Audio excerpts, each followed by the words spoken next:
Hardware komputer merupakan peralatan atau perangkat keras yang secara fisik dapat dilihat ataupun disentuh oleh pengguna komputer.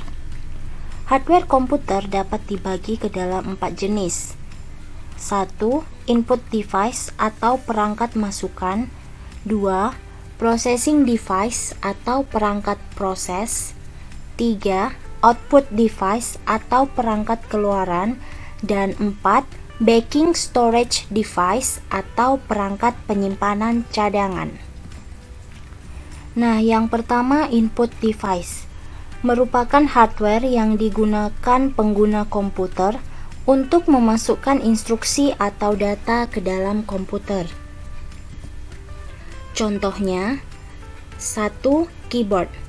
Ini merupakan gambar keyboard.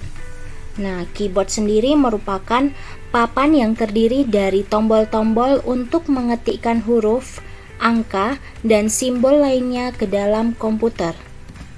Contoh input device yang kedua, mouse. Nah, ini adalah gambar mouse. Ada mouse yang memiliki kabel dan ada mouse yang nirkabel, tanpa kabel. Mouse merupakan alat untuk menggerakkan pointer atau kursor pada komputer. Nah, dapat kita lihat bagian-bagian mouse. Bagian klik kiri untuk melakukan perintah yes atau OK. Di tengah ada sebuah tombol yang bisa kita gulir ke atas dan ke bawah merupakan scroll. Dan sebelah kanan, klik kanan akan memunculkan menu pop-up. Contoh input device yang ketiga, trackball, joystick, dan touchpad.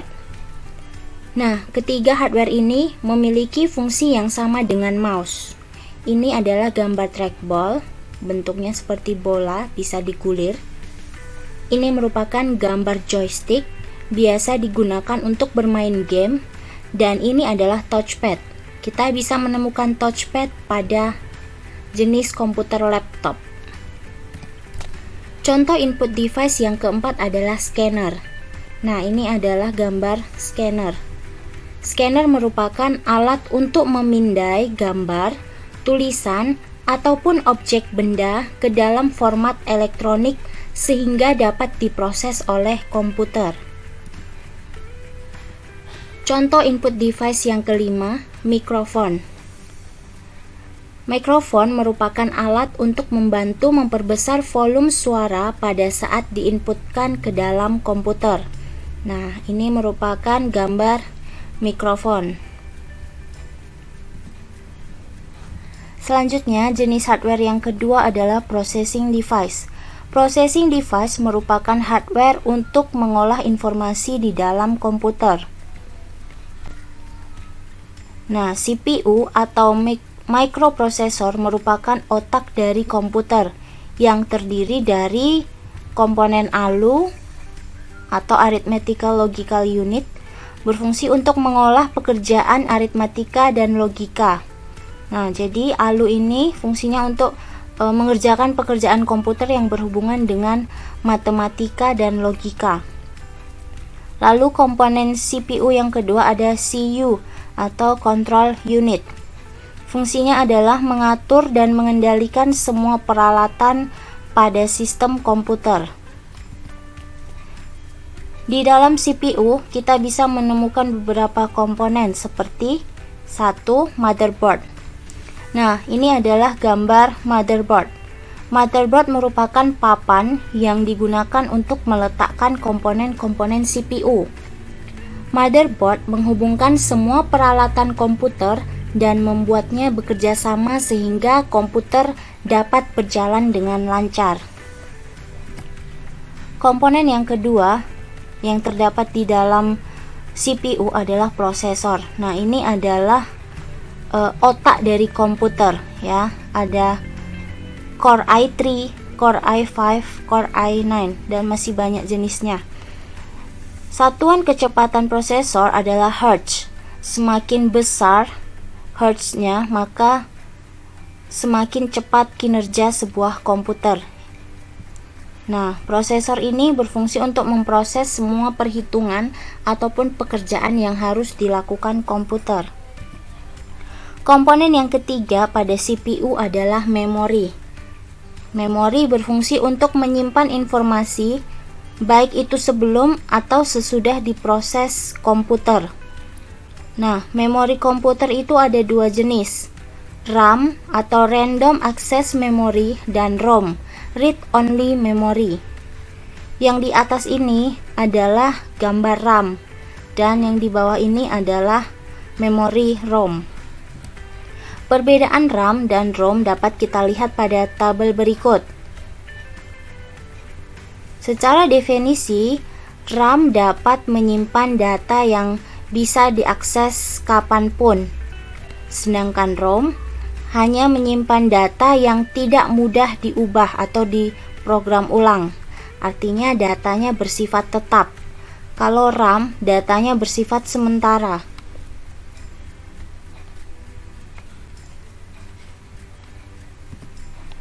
Kemudian komponen di dalam CPU yang keempat ada VGA, sound, dan LAN card. Nah, ini adalah gambar VGA. VGA card ya. VGA card merupakan Video Graphics Array. Fungsinya adalah menampilkan output proses ke monitor. Jadi tanpa VGA ini, layar tidak akan menampilkan apa-apa. Lalu ini adalah gambar sound card. Nah, fungsi dari sound card ini adalah mengubah sinyal digital menjadi sinyal suara. Sound card berfungsi untuk mengeluarkan suara, ya. Contohnya seperti saat kita mendengarkan musik lewat komputer. Jadi fungsi sound card inilah yang membuat komputer bisa mengeluarkan suara. Lalu LAN card. Ini adalah gambar LAN card. Fungsinya untuk menghubungkan komputer ke sebuah jaringan komputer. Contohnya jaringan komputer internet. Nah, jadi dengan adanya LAN card ini kita bisa menghubungkan komputer ke internet. Jenis hardware yang ketiga adalah output device. Output device merupakan hardware yang digunakan untuk menampilkan informasi yang telah diolah komputer. Berikut beberapa contoh output device. 1. Monitor. Ini adalah gambar monitor. Ada jenis monitor yang modelnya tabung atau kita sebut namanya CRT, cathode ray tube, atau ada juga monitor yang layarnya tipis ya, kita sebut namanya LCD, liquid crystal display. Fungsi dari monitor adalah menampilkan data atau informasi dalam bentuk teks ataupun gambar. Contoh output device yang kedua adalah printer. Printer menampilkan output yang bisa dicetak di atas kertas. Contoh output device yang ketiga adalah speaker. Speaker berfungsi mengeluarkan output komputer yang berupa suara. Dengan menggunakan speaker, suara yang dikeluarkan di komputer volumenya akan menjadi lebih besar. Nah, kemudian hardware yang terakhir adalah storage device. Nah, storage device ini merupakan media penyimpanan yang dapat digunakan untuk memindahkan data dari satu komputer ke komputer lainnya. Nah, ini adalah contoh storage device. Ada flash disk, disket atau floppy disk. Nah, disket ini mungkin saat ini kalian sudah jarang menemukannya ya.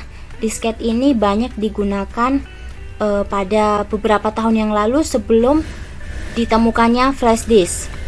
Nah, lalu ada juga media penyimpanan CD atau DVD.